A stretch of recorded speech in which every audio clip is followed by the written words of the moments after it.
Well, if you live, work, or do any sort of travel in London during the summer months, you'd probably realise that it gets quite hot on the London Underground, especially on the deep tube network.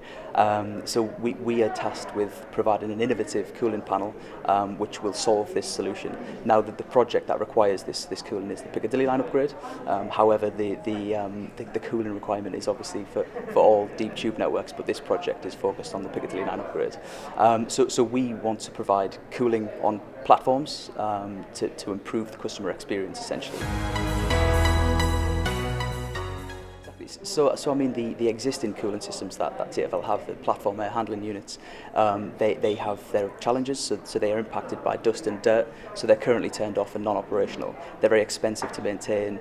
They do provide cooling output, but only for a short period of time, and then that cooling deteriorates. So the innovation is the way in which we manufacture the cooling panels. So we have very large cooling fins which we feed cold water through, and these large cooling fins are less likely to be clogged up with dirt and dust. They're more easily maintainable, so we can maintain them from the platform as opposed to having track access and things like that. So there's a lot of benefits to this innovation.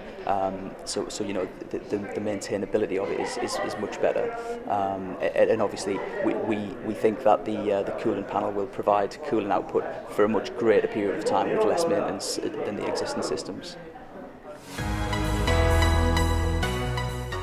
Obviously our project here is for the Piccadilly line upgrade, but obviously wider in London there's other deep tube lines that will require cooling. So you know, the goal really is to start rolling it out further on the London Underground, but then in the wider sense, you know, any infrastructure project or any infrastructure that requires cooling and has quite a harsh, dusty environment would benefit from this technology as well. So there's not really a limit to metro systems. It could be any type of system that could require cooling in harsh environments. So there isn't really a limit to where it can be rolled out to.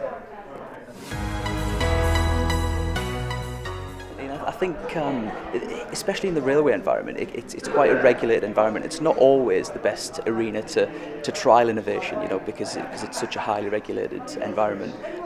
That's not always the case, but sometimes it is. So I think IUK and the Living Lab has really helped accelerate that, and to do these trials in live operational environments is showing the industry that actually, you know, innovation can happen, and it can happen relatively quickly.